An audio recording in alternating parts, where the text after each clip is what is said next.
একটা রটনা এবং রচনা এরকমভাবে চলছে যে রামায়ণের সীতা রাবণের মেয়ে, এবং এই বিতর্ক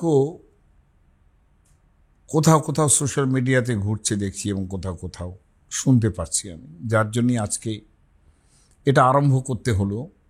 কেননা এই ধরনের ভাবনা চিন্তা রটনা আকালে আগেও হয়েছে, কিন্তু সেগুলো সবসময়ই লেখার মাধ্যমে হয়েছে। যেমন একটা সময় আমার মনে আছে যে সুনীতি চ্যাটার্জির মতো মহামানব, তিনি এক সময় এই বৌদ্ধ জাতকের ভাবনা নিয়ে সীতার সম্বন্ধে একটা লেখা লিখেছিলেন, সেই নিয়ে ঝড় বয়ে গিয়েছিল এক সময়।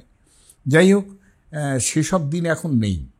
এখন তর্ক বিতর্ক হয় না, একজন হাওয়ায় উড়িয়ে দিয়ে তারপরে সোশ্যাল মিডিয়ায় উড়িয়ে দিলাম, ব্যাস, তারপরেই সেটা নিয়ে চর্চা আরম্ভ হলো। কিন্তু তার অ্যান্সার কীভাবে সঠিকভাবে আসে সেটা যিনি এই রটনাটা করেন তিনিও দিতে পারেন না। আর এটাও তো সত্যি কথা, রবীন্দ্রনাথ তো লিখেছেন যে আকাশেতে উড়িয়ে দেওয়া গানে তারে কি আর স্মরণ করে পাখি। এরকম পাখি আজকাল প্রচুর। ফলে সেই জায়গা থেকে বলি যে মূল রামায়ণ, তার যে পপুলারিটি তৈরি হয়েছিল এবং সেই পপুলারিটি কোন পর্যায়ের, যে সেটা ফার্স্ট সেঞ্চুরি এডি থেকে আরম্ভ করে, ফার্স্ট সেঞ্চুরি এডি সেসব সময় থেকে আরম্ভ করে সেখানে নাটক অমুক তমুক কত কিছু হয়েছে, তারপরেও হয়েছে 6, 7 সেঞ্চুরি 8 সেঞ্চুরি পর্যন্ত বাল্মীকির রামায়ণ নিয়ে নাটক হয়েছে। এবং নাটকের মধ্যে কিছু কিছু জায়গা তো নাট্যকার তিনি নিজের নাটকের প্রয়োজনে উদ্ভাবন করেন, কিন্তু কখনো মূল জায়গা থেকে তারা সরেননি। কিন্তু কি হয়, যারা খুব চমৎকার দেখাতে চান অথচ সাহিত্য রচনা করার ক্ষমতা আছে, তারা একটু রামায়ণের বিপরীত কথা বলে একটু নানান রকমভাবে সেটা সৃষ্টি করার চেষ্টা করেন।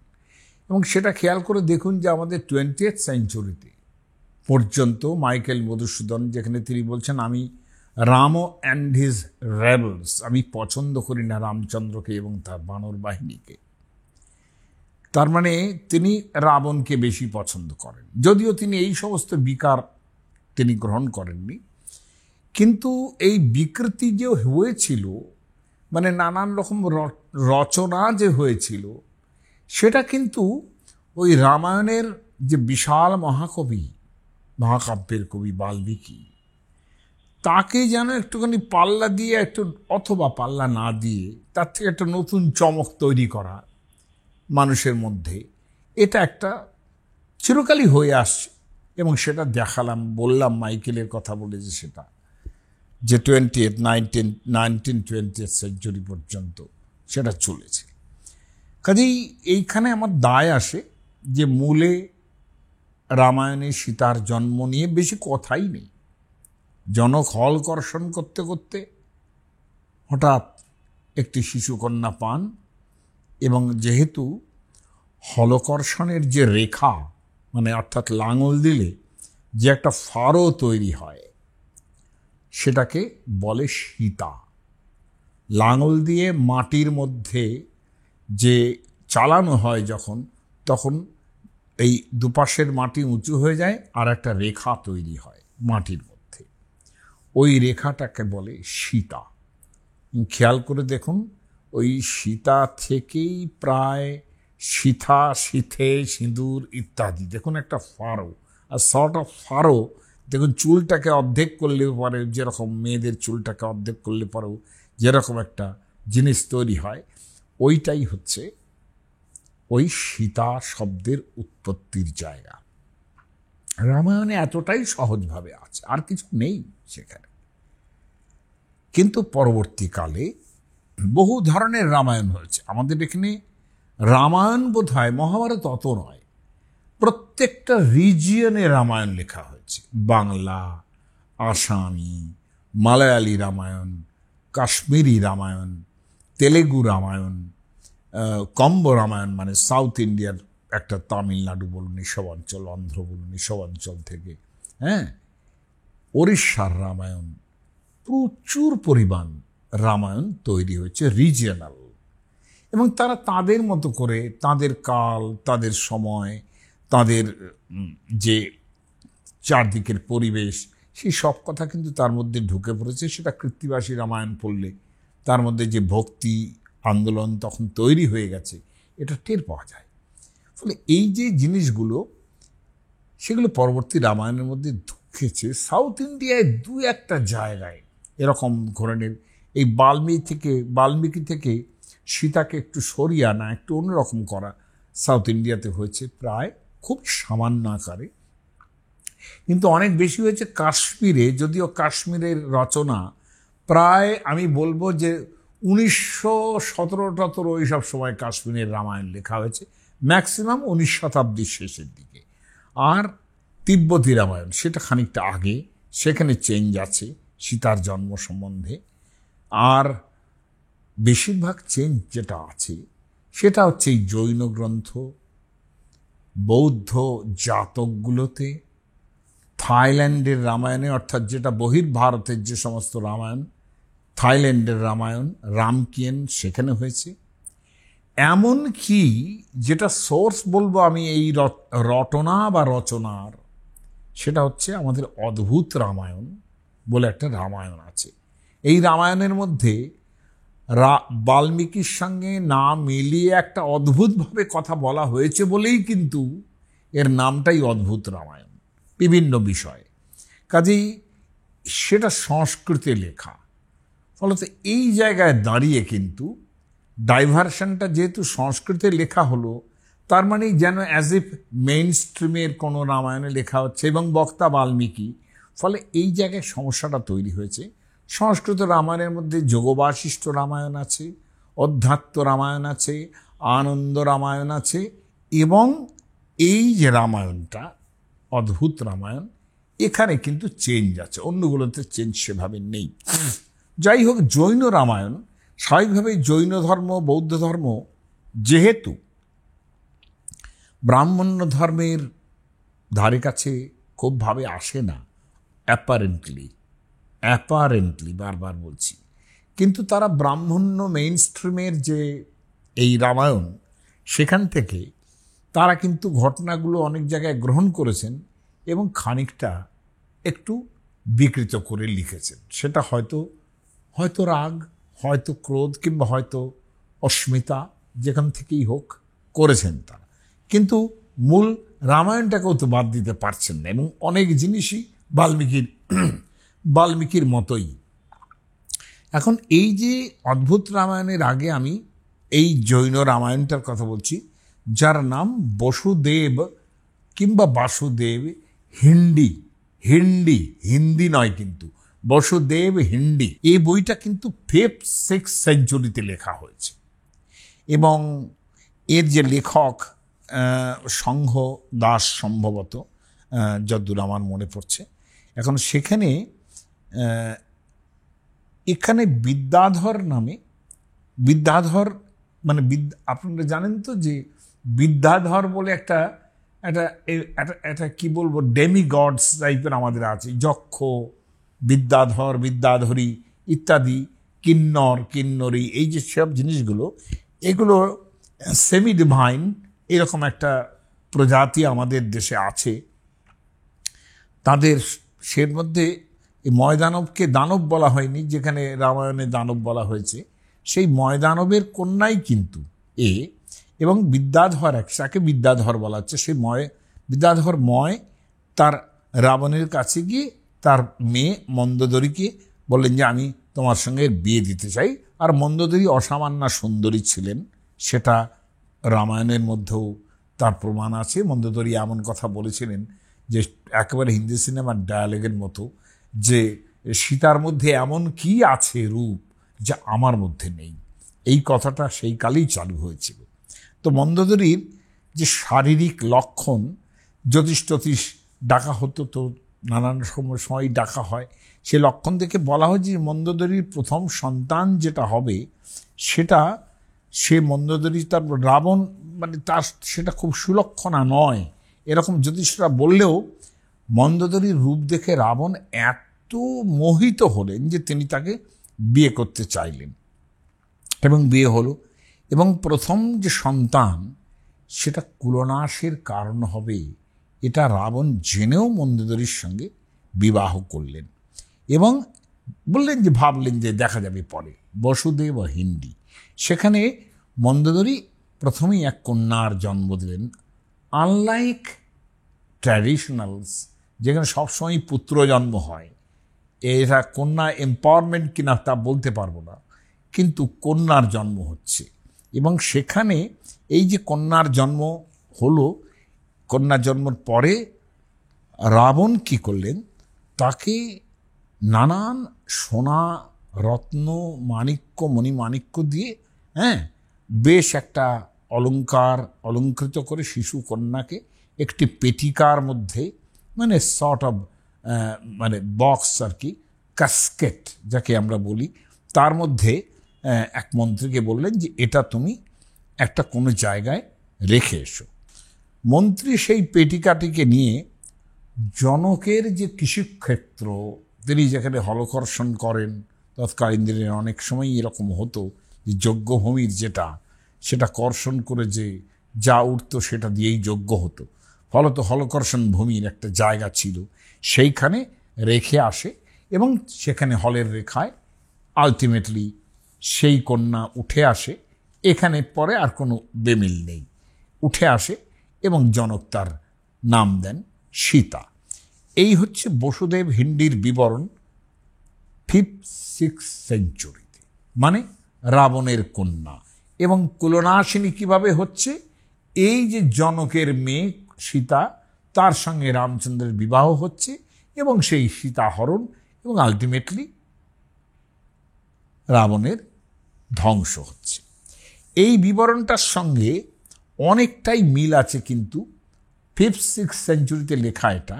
আর এটা মোটামুটি অদ্ভুত Ramayana 14th to 16th century এইরকম বলেন পণ্ডিতজনেরা, যে এই বইটা এইসব সময়ে লেখা হয়েছে। এখন এটা যদি হয় তাহলে এখানে ওই যে বললাম অদ্ভুত রামায়ণ, অদ্ভুত কথাবার্তা বলেন, সেটা বেশ মজার একটা ঘটনা আছে। যে রাবণ দিগ্বিজয় করে, এটা আমার কাছে অদ্ভুত রামায়ণের কপি আছে, ফলে সেখানে আমি থেকে সংস্কৃত বলতে পারবো, সেটা আমি দেখেও এসেছি, আমি নিয়েও এসেছি।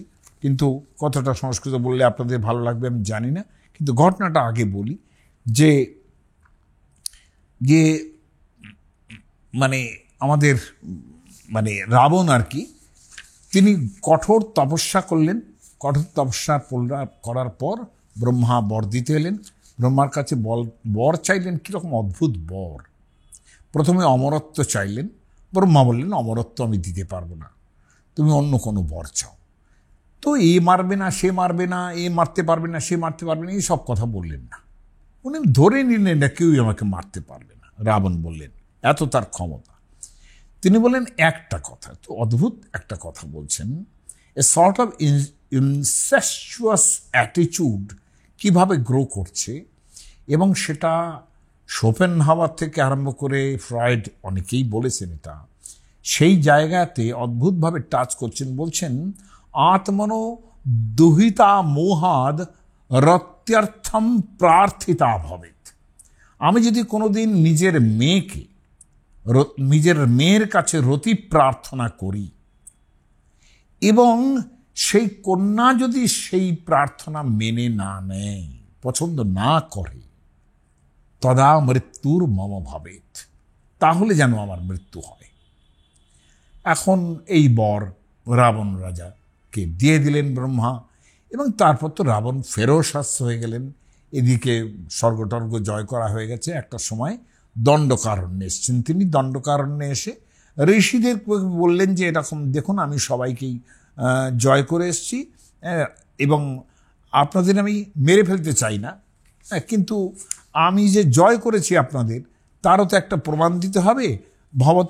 ভবতাম জয়মাকাঙ্ক্ষে, আমি আপনাদেরও জয় করেছি, তা আপনারা সেটা দিন। দত্ত দ্বিজর সভা, আমাকে সেই বর দিন যে আমরা জয় করেছি। ইত্যুক্তা, তারা বলেন হ্যাঁ হ্যাঁ আমরা বর দিয়ে দিলাম।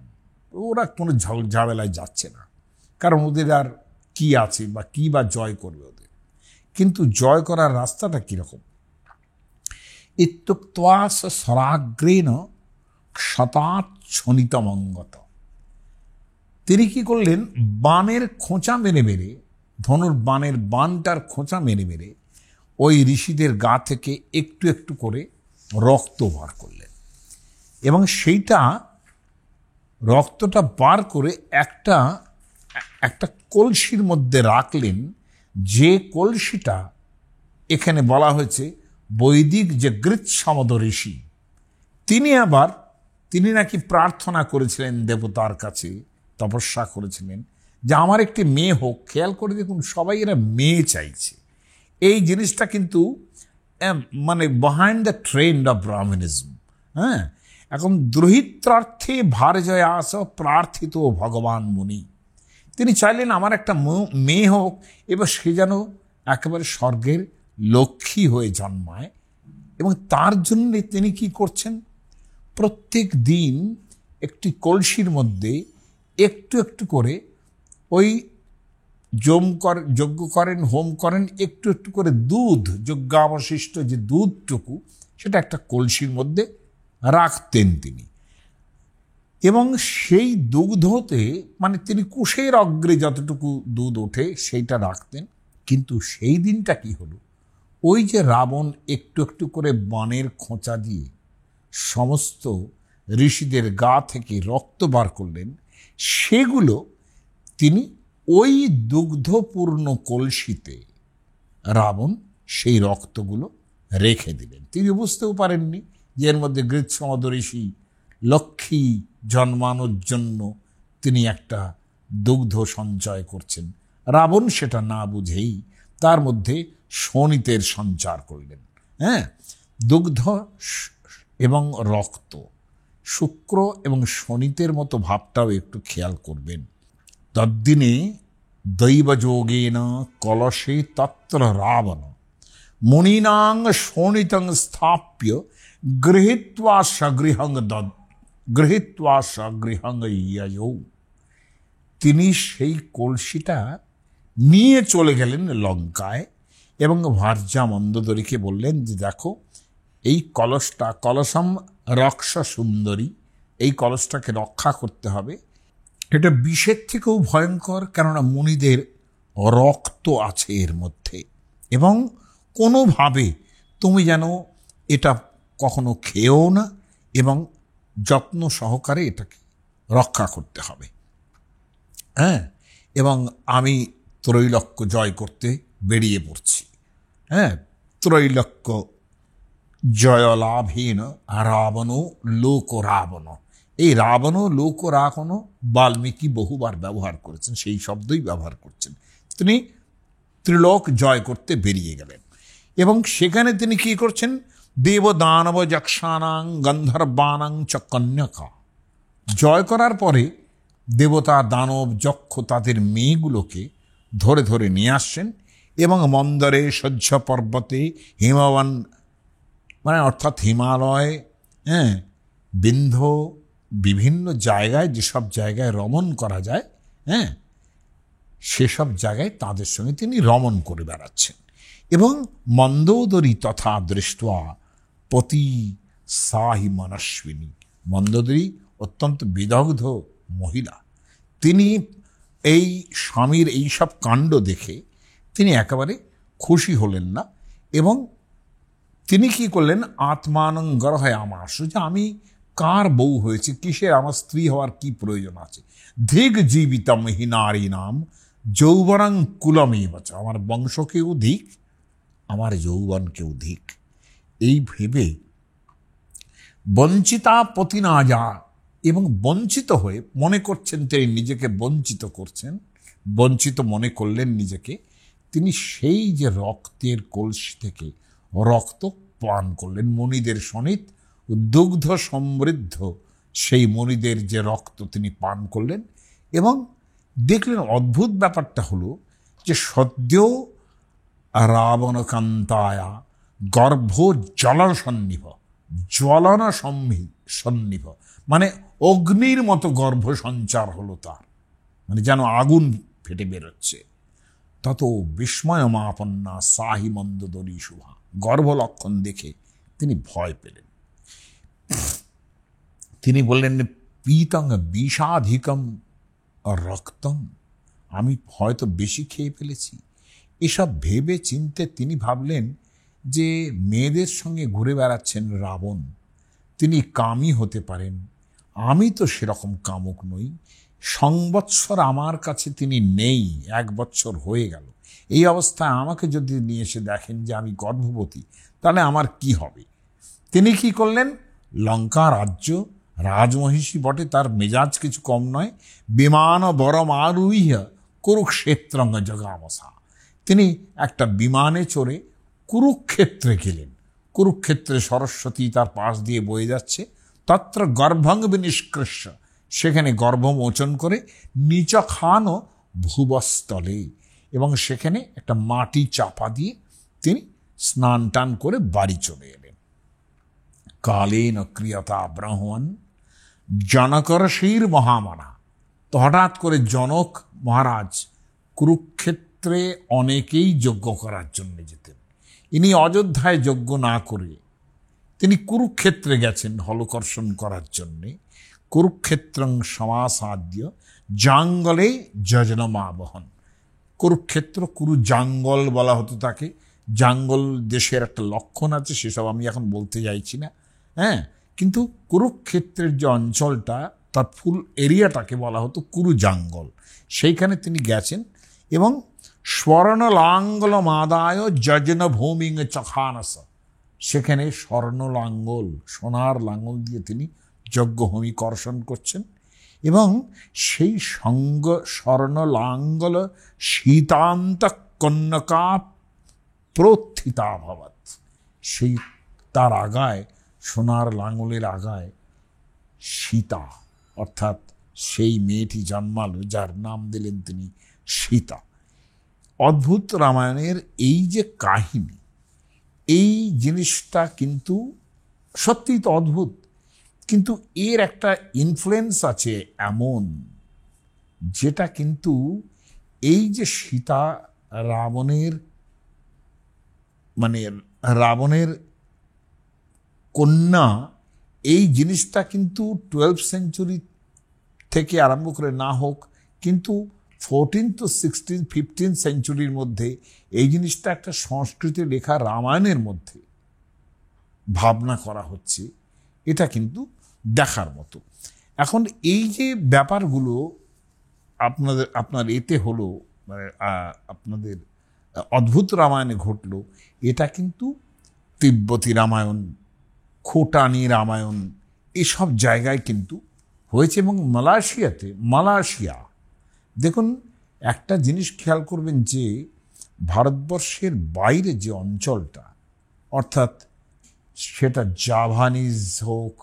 জাভা হোক, সুবর্ণদ্বীপ, সুমাত্রা ইত্যাদি হোক, ইন্দোনেশিয়া হোক, ইন্দোনেশিয়া তো আমি নিজে দেখে এসেছি, এত রামায়ণের প্রভাব সেখানে, যে একটা রেস্তোরাঁ, তার নাম হচ্ছে সুকৃপা। আমি বললাম বোধহয় খুব মঙ্গলময় কৃপা হয়েছে বলে এরকম ভাবলাম, তো লোকে বললে সুকৃপা। তো পরে একজনকে জিজ্ঞাসা করলাম, পণ্ডিতজন, তিনি একটা তো সেমিনারেই গেছিলাম, তিনি বললেন যে না, ওই সুকৃপাটা হচ্ছে আসলে সুগ্রীব, রামায়ণের সুগ্রীব, তাকে ওরা সুকৃপা বলছে। এই জিনিসগুলো দেখেছি। ওবেরয় গ্র্যান্ডের তলায় সেখানে ব্রহ্মার মূর্তি রয়েছে, শেরাটন গ্র্যান্ড যেটা, সে এইরকম অদ্ভুত জিনিস কিন্তু থাইল্যান্ডে আমি দেখুন, প্রচণ্ড ইনফ্লুয়েন্স কিন্তু রামায়ণের ছিল থাইল্যান্ডে, ইন্দোনেশিয়া, এসব জায়গায় আমি দেখেই এসেছি নিজে। ফলত এই তিব্বতী খোটানি ছেড়ে দিন, কিন্তু জাভার যে রামায়ণ আছে শেরাতখণ্ড, এবং সেখানে রাবণ মহিষীর যে কন্যা, সে কন্যার অর্থাৎ মন্দোদরী যদি তিনি নাও হন, তার অন্য নামও থাকে, সেই কন্যার যে জন্মালো, সেটা রাবণের প্রেমিকা হবে এই রকম ভাবনায় ওই যে রাবণ একটা বলেছিলেন না অদ্ভুত রামায়ণে, রত্যার্থে প্রার্থিতা যদি, এখন সে রাবণের প্রেমিকা হয়ে উঠতে পারে এই ভয়ে মা তার পেটিকাটি বন্ধ করে সমুদ্রে নিক্ষেপ করেন এবং মিথিলাতে থাকেন এই রকম কল নামে একজন ঋষি সেই কন্যাটিকে পান এবং কন্যাটির নাম রাখেন সীতা। ঋষি নিজে তাকে কন্যার মতো পালন করেন। এবং মালয়েশিয়ার যে সেরিরাম, এটা খুব বিখ্যাত একেবারে। সেরিরামের যে পাতানি পাঠ বলে একটা জায়গাটা, চ্যাপ্টার বলা যায়, বড় সড়ো একটা জায়গা, সেখানে রাবণের যে এই যে মেয়েটি, তার মুখটা আবার কালো। জ্যোতিষীরা সেই কন্যাটাকে খুব অশুভ বলে বর্ণনা করার পরেই সেই কন্যাটিকে আবার সমুদ্রে নিক্ষেপ করা হয় এবং একটি মকর সেই কন্যাটিকে বাঁচায় এবং মরুত দেবতার কাছে প্রার্থনা জানায়। মরুত সম্ভবত বায়ু, সেটা তিনি ওই মরুত সেই কন্যাটিকে নিয়ে একটি ঋষির বাগানে পদ্ম ফুলের উপরে রেখে আসেন এবং ঋষি সেই কন্যাটিকে নিজে কন্যার মতো পালন টালন করে তার নাম রাখেন সীতা। এসব কিন্তু বিভিন্ন জায়গায় এইভাবে ছড়িয়ে গেছে এবং সীতা রাবণের মেয়ে হিসেবে একটা চিন্তিত হয়েছেন। কিন্তু থাইল্যান্ডের কথাটা আরও বেশি ইম্পর্টেন্ট। থাইল্যান্ডে আমি নিজেই রামের উপরে সেমিনার করতে গিয়েছিলাম এবং সেখানে অদ্ভুত দেখেছি রামের কালচার এত বেশি সেখানে যে আমি আশ্চর্য লেগেছিল যে ওদের যে রাজধানী, সেটার নাম পর্যন্ত অযোধ্যার আদলে তাকে বলা হয় আউডিয়া কিংবা আউথিয়া। অযোধ্যা, আউথিয়া, আউডিয়া এরকম বলা হয়।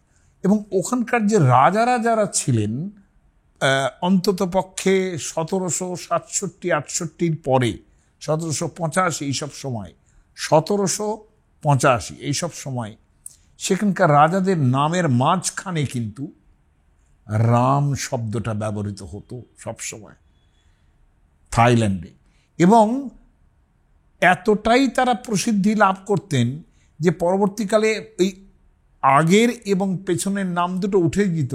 রাম 1, রাম 2, এইভাবে কিন্তু রাজাদের নামকরণ হয়েছে সেখানে। এবং সেখানে রামায়ণটার নাম হচ্ছে রামকিয়েন। এখন এই যে কিয়েন মানে হয়তো গ্লোরিজ অব রাম। এখন এখানে 1767 সালে যিনি রাজা ছিলেন তার নাম ছিল তাকসিন এবং তিনি ধনবুরির রাজা ছিলেন। তো তার আমলেই তিনি এই রামায়ণ রচনার একটা চেষ্টা করেন। কিন্তু এটা মনে রাখতে হবে, স্ক্র্যাপস কিংবা ফ্র্যাগমেন্টস রামায়ণের কিন্তু তার অনেক আগে থাইল্যান্ডে তৈরি হয়ে গিয়েছিল। কিন্তু সম্পূর্ণ রামায়ণ একটা রচনা করা সেটা কিন্তু হয়ে ওঠেনি। সেটা কিন্তু এই যে 1767 সালে ভাবুন, রাজা নিজে রামায়ণ লেখার চেষ্টা করছেন। এই রামায়ণটাও মানে 1767 সালের যে রামায়ণটা তিনি সম্পূর্ণও করেননি এবং খুব একটা জনপ্রিয় সেটা হয়নি। কিন্তু ওখানে চক্রী অথবা চক্রী কথাটাও খেয়াল করুন, চক্র থেকে চক্রী, কিভাবে ইন্ডিয়ানাইজড একটা শব্দ ব্যবহার হচ্ছে। চক্রী বংশের যে রাজা প্রতিষ্ঠাতা, তিনি ব্যাংককের রাজা, তার নাম প্রথম রাম, আউডিয়া তার রাজধানী। এবং সেখানে রাজসভার কবিদের সঙ্গে সহযোগিতা নিয়ে তিনি কাব্যের একটা প্রথম পূর্ণাঙ্গ রামায়ণ রচনা করার চেষ্টা করেন, সেটা 1785 খ্রিস্টাব্দে। এবং এই রামায়ণটা অত্যন্ত জনপ্রিয় হয় থাইল্যান্ডে। এবং থাইল্যান্ডের রামায়ণ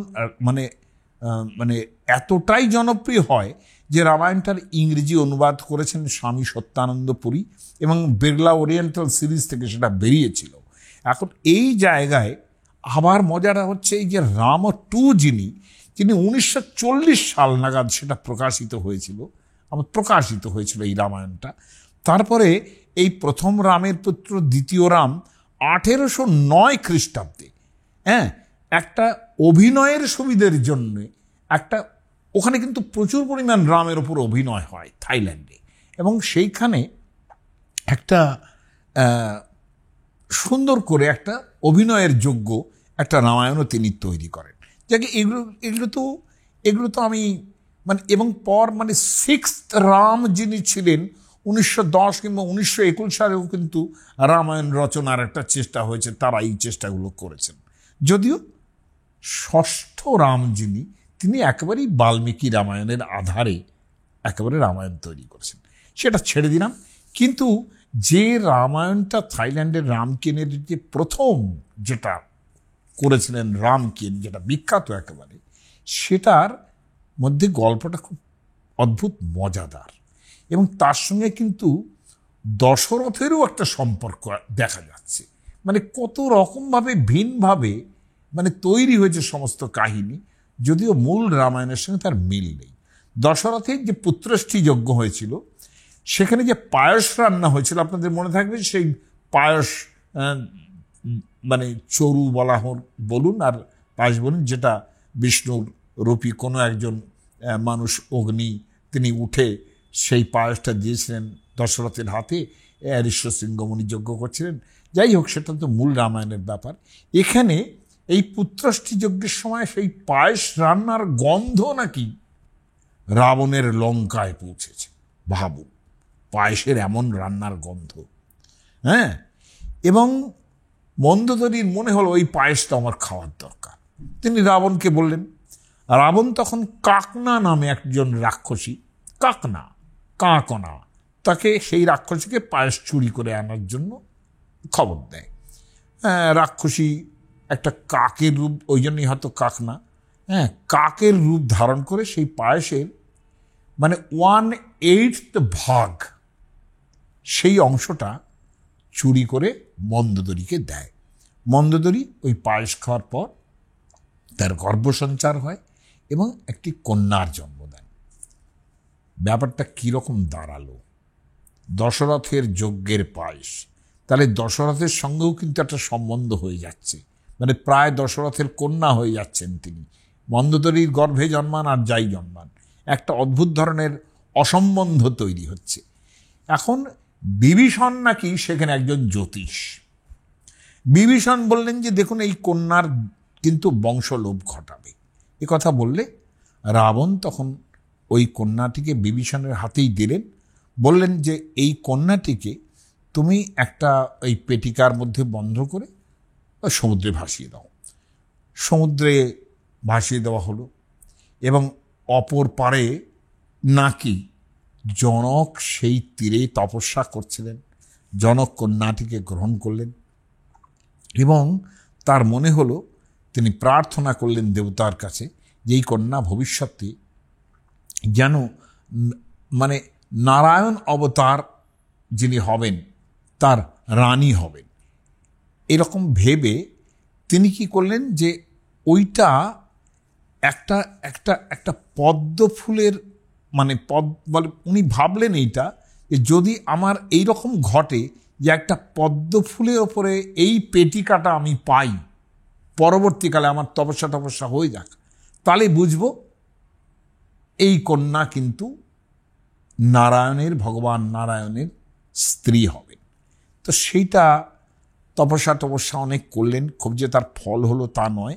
16 বৎসর কেটে গেল এবং রাজধানীতে ফিরে এসে তিনি সেই পেটিকাটার খোঁজ করলেন। পেটিকা পাঠিয়ে দিয়েছিলেন এবং সেই পেটিকাটা কোনো খোঁজ তিনি পেলেন না। এমনকি সৈন্য সামন্ত নিয়োগ করলেন সেই পেটিকাটা খুঁজে বার করার জন্য। কিন্তু হলো যেটা, সেই হলকর্ষণের সময় সেই কন্যাটিকে একটা পদ্ম ফুলের উপরে দেখতে পেলেন এবং তখন তিনি এই কন্যাটিকে গ্রহণ করে তার নাম রাখলেন সীতা।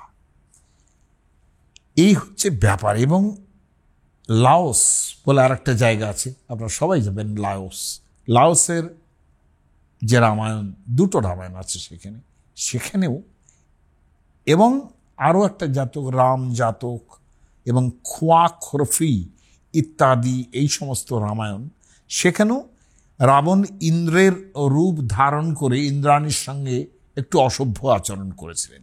ইন্দ্রাণী নাকি প্রতিশোধ নেওয়ার জন্য মন্দোদরীর গর্ভে জন্ম নেন এবং বিভীষণের পরামর্শে সেই শিশুকন্যা আবার সেই পরিত্যক্ত হন এবং একজন ঋষি সেই কন্যার সন্ধান পেয়ে তার লালন পালন করতে থাকেন এবং তার নাম রাখেন সীতা। দেখুন, সীতা নামটা কোনো গোলমাল হচ্ছে না, সব জায়গাতেই, কিন্তু একটু বৈচিত্র্য আনার চেষ্টা করছেন সকলে। এখন এটা মালয়েশিয়ার যে রামায়ণ, মালয়েশিয়ার এবং শ্রীরাম, আর একটা রামায়ণ হচ্ছে হিকায়েত মহারাজা রাবণ, এরকম বলে একটা বই আছে। সেখানে সীতাকে কিন্তু দশরথের মেয়েই বলা হয়েছে, এবং কাহিনীটা এইরকম যে দশরথের পাটরানী, তিনি মন্দোদরীর সৌন্দর্যের প্রশংসা শুনেছেন। শুনে রাবণ যে মানে মানে দশরথের পাটরানী কিন্তু মন্দোদরী, রাবণ সেই মন্দোদরীকে চেয়ে পাঠাচ্ছেন দশরথের কাছে। মন্দোদরী যখন দেখলেন যে তার স্বামী তার দুর্বলতা হেতু রাবণের কাছে তাকে প্রায় সমর্পণই করতে চাইছেন এরম সময়ে, তখন তিনি ইন্দ্রজালের সাহায্যে, মানে মায়ার সাহায্যে, তিনি একটা ছায়া মন্দোদরী তৈরি করেন। অদ্ভুত ব্যাপার, একটা ছায়া সীতার ব্যাপার কিন্তু কোনো কোনো জায়গায় আছে, কীর্তিবাসী রামায়ণতে আছেই। সেই ছায়া মন্দোদরী সৃষ্টি করার পর তাকে রাবণের হাতে দেওয়া হলো। আসল মন্দোদরীর কাছে এই সব কথা শুনে দশরথ একটু ভয় পেলেন। তারপর দশরথ ছদ্মবেশে গিয়ে যে নকল মন্দোদরী রাবণকে দেওয়া হলো, তিনি তার সঙ্গে সঙ্গত হন, মিলিত হন। ফলে নকল মন্দোদরীর একটা কন্যা জন্মালো। কন্যার জন্মকুণ্ডলী বিচার করে দেখা গেল যে সে রাবণ নিধনের কারণ হবে। একথা শুনে রাবণ কন্যাটিকে পেটিকার মধ্যে বন্ধ করে সমুদ্রে নিক্ষেপ করলেন, এবং মহর্ষি কল কিংবা কলি সেই কন্যাটিকে পেয়ে লালন পালন, এ কথা আমি আগেই বলেছি। এবং লক্ষণীয় যে সীতা দশরথের কন্যা, যার সঙ্গে রামের বিবাহ হয়েছিল, এখানে আবার প্রায় ভাই বোন হয়ে যাচ্ছে। এবং লক্ষণীয় হচ্ছে, এখানে আমাকে পালি জাতকের গল্পটা বলতেই হবে, দশরথ জাতকে, যেটা নিয়ে এককালে সুনীতি চ্যাটার্জি কথাবার্তা বলেছিলেন বলে সমালোচনার ঝড় উঠেছিল। যদিও সেই সমালোচনার তিনি যোগ্য ছিলেন না, কেননা মূর্খ মানুষরাই তো বড় মানুষের, তিনি বারবার বলতে চাইছেন যে আমি তো, এটা তো দশরথ জাতকের কথা। দশরথ জাতকে যেটা আছে, এখানে দশরথ কিন্তু অযোধ্যার রাজা নন, মানে যেহেতু জাতকের গল্প, বোধিসত্ত্বের ব্যাপার আছে, ফলে বারাণসীর রাজা হচ্ছেন দশরথ। তার প্রধানা মহিষী যিনি, তার গর্ভে চারজন, তার মানে প্রধানা মহিষীর গর্ভে তার মানে 3 জন সন্তান জন্মায়। একজনের নাম রাম পণ্ডিত, আরেকজনের নাম লক্ষণ কুমার, আর সীতা। কিন্তু এই প্রধানা মহিষী মারা যান। মারা যাবার পর তিনি অন্য একজনকে বিবাহ করেন। এখন এই যে রাজা জ্যোতিষকে ডাকলেন, এবং এই 3 জন যে আছে, সেই যে পরবর্তী যে মহিষী, তিনি তার পুত্রের জন্য অর্থাৎ ভরতের জন্য রাজ্য চাইলেন। এই ঘটনাগুলো সব মিল আছে। রাজ্য চাওয়ার পর তিনি দশরথ জ্যোতিষীকে ডাকলেন। দশরথ জ্যোতিষীকে বললেন যে আচ্ছা, আমি আর কতদিন বাঁচব?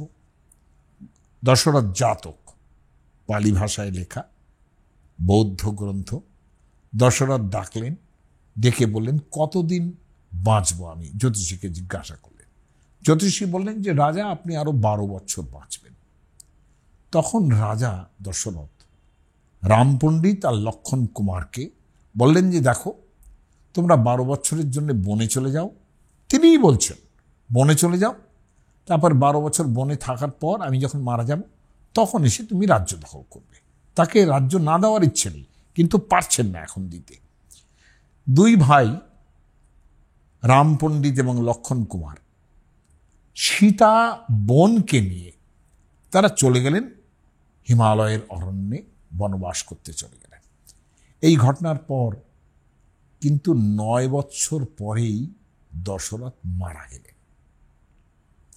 এখন মারা যাবার পর ভরত একেবারে প্রথামত রামচন্দ্রকে বন থেকে আনতে গেলেন। রামচন্দ্র বললেন যে দেখো, খুব দুঃখ করলেন, বাবা মারা গেলেন এইভাবে।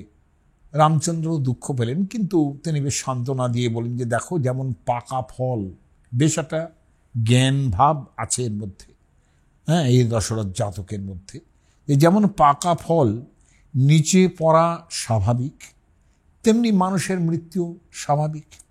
অতএব মরণকে নিয়ে অত চিন্তা করার কোনো কারণ নেই। এবং ভাষাটা এইরকম, ফলানাম ইব পক্কানাং নিচ্চং পপতান ভয় এবং জাতন মচ্চানম নিচ্চং মরণং তো ভয়ম, এই রকম ভাষায় লেখা আছে। এখন রামের এই উপদেশ শুনে ভরত ইত্যাদি তারা সকলেই, শোকটা তাদের শান্ত হলো এবং ভরত রামচন্দ্রকে ফিরে যাওয়ার জন্য অনুরোধ করলেন। রাম বললেন, আমি তো এখন ফিরতে পারবো না, পিতা আমাকে 12 বছরের বনবাস দিয়েছেন, আমি 3 বছর পরে এসে আমি তোমার রাজ্য গ্রহণ করব। ভরত শাসনাধিকার অস্বীকার করলেন এবং রামচন্দ্র তখন তার তৃণনির্মিত, খুব বাস্তব জিনিস, পাদুকা টাদুকা খরম কাঠের নয়, একদম বনের মধ্যে তৃণ দিয়েই তৈরি করেছেন একটা পাদুকা, সেই তৃণনির্মিত পাদুকা তাকে দিলেন এবং সেই পাদুকা নিয়ে অমাত্যরা রাজ্য শাসন করতে লাগলো। ভরত শুধু সূত্রধারের মতো ছেকেছেন সেখানে। 3 বছরের পর বারাণসীতে ফিরলেন রামচন্দ্র, রাম পণ্ডিত, লক্ষণ কুমার এবং বোন সীতা, এবং এসে তিনি বোনকে বিবাহ করলেন। এখানে টলেমি আর ক্লিওপ্যাট্রার বোধহয় কোনো তফাৎ হবে না। হ্যাঁ, এই যে ব্যাপারগুলো, যে বোনকে বিয়ে করা, এই ব্যাপারটা কিন্তু অদ্ভুত, সেই জমজমি সংবাদ থেকে যেটা আসছে যে এই বিবাহ তিনি করে ফেললেন বোনকে। এই দশরথ জাতকের ঘটনাটাই সুনীতি চ্যাটার্জি একসময় বলেছিলেন, সেই নিয়ে প্রচুর পরিমাণ ঝামেলা হয়েছিল, লেখালেখি প্রচুর হয়েছিল। আমি তার দেশ পত্রিকা থেকে আরম্ভ করে বহু জায়গায় তার সাক্ষী আমি ছিলাম, পড়েছি সেগুলো। হ্যাঁ, এবং এই যে রামচন্দ্র দশরথ জাতকের, তিনি 16,000 বছর নাকি রাজত্ব করেছিলেন, তার রাজত্বের সময়টা। হ্যাঁ, 10 বৎস সহস্রানি 60 বৎস শতানি চ, পালি ভাষায়। তার মানে 10 বৎসর, মানে 10 সহস্র বৎসর এবং 60 তার সঙ্গে 16,000 বছর রাজত্ব করেছেন। আমার শুধু বক্তব্য এটা যে আপনারা কি দেখছেন এখানে, এখানে তো মূল রামায়ণের সঙ্গে একটা কম্পিটিটিভ কেস তৈরি হচ্ছে যে কে কত চমৎকার তৈরি করতে পারেন, আর সেই চমৎকারটা সপ্তমী তৈরি করার চেষ্টা করছেন ওই সীতাকে নিয়ে। আর এই ব্যাপারে একেবারে 20th সেঞ্চুরির গোড়াতে অদ্ভুত লাগে এটা, 1800 শতক 19th সেঞ্চুরির শেষের দিকে, হ্যাঁ, কাশ্মীরি রামায়ণ, দিবাকর প্রকাশ ভট্ট তার নাম, তিনি কাশ্মীরি রামায়ণ বলে একটা রামায়ণ আছে আমাদের, সেখানে তিনি মন্দোদরী হচ্ছেন, সেখানে স্বর্গের হুড়ি, একেবারে স্বর্গের পরী তিনি। এখন যাই হোক, এখন সীতা রাবণ পত্নী, এই মন্দোদরীর মেয়ে, আর এই স্ত্রী হিসেবে তাকে তিনি গ্রহণ করেছেন বটে, হ্যাঁ, কিন্তু রাবণের কোনো কারণে রাবণ বাইরে ছিলেন সেই সময়ই, অনেক দিন ধরে, সেই সময় যা আমি আগে অদ্ভুত রামায়ণ থেকে দেখেছি, তারই ইনফ্লুয়েন্স এটা, যে সেই সময় মেয়ে হয় এবং তিনি ঠিকুজি কুষ্টি বিচার করে যে পিতাকে হত্যা করবে, এবং তিনি সঙ্গে সঙ্গে এই সুযোগটা না দিয়ে সঙ্গে সঙ্গে, এবং এই মেয়ে নাকি একজন বনবাসীকে বিবাহ করবে এরকম একটা কথা, এবং সে লঙ্কার ধ্বংস সাধন করতে আসবে, তিনি মেয়ের গলায় পাথর বেঁধে একদম মানে নদীতে ফেলে দেন, এবং সে মেয়ে তো মানে মেয়ে নয়, দেবতা নিশ্চয়। হ্যাঁ, তো সে একেবারে ভাসতে ভাসতে মিথিলার চাষের জমির কাছে এসে পৌঁছলো, এবং সেখানে জনক তাকে উদ্ধার করেন এবং মেয়ের নাম রাখেন সীতা। এখানেও কিন্তু নানান রকম ব্যাপার ঘটেছে, কিন্তু আমার একটা সূত্র শুধু মনে হয় যে খোদ রামায়ণের মধ্যে উত্তরকাণ্ডে যখন রাবণের অনস্লটসগুলো ব্যাখ্যা করছেন, রাবণ কি কি ধরনের ভোগ্য বস্তু হিসেবে মেয়েদের গ্রহণ করেছেন, এটা যখন বলা হচ্ছে, তখন বেদবতীর একটা কাহিনী আছে। সেই বেদবতীকে মানে তিনি তার কোনো বিনা অনুমতিতে এবং তার অবাঞ্ছনায় তিনি তাকে ভোগ করেন এবং লঙ্কায় নিয়ে গিয়ে ভোগ করেন। এবং ভবিষ্যৎ বক্তা মন্ত্রীরা কিন্তু বললেন যে এই মেয়ে থাকলে কিন্তু এখানে খুব বিপদ হবে। হ্যাঁ, অর্থাৎ উনি বললেন যে আমি অনল প্রবেশ করছি, মানে সামনের জন্মে আমি তোমাকে বধ করার জন্যই আমি জন্মাবো, তোমার ঘরে জন্মাবো, এবং তস্মাৎ তব বধার্থং হি সমুৎপশ্যাম মহং পুনঃ।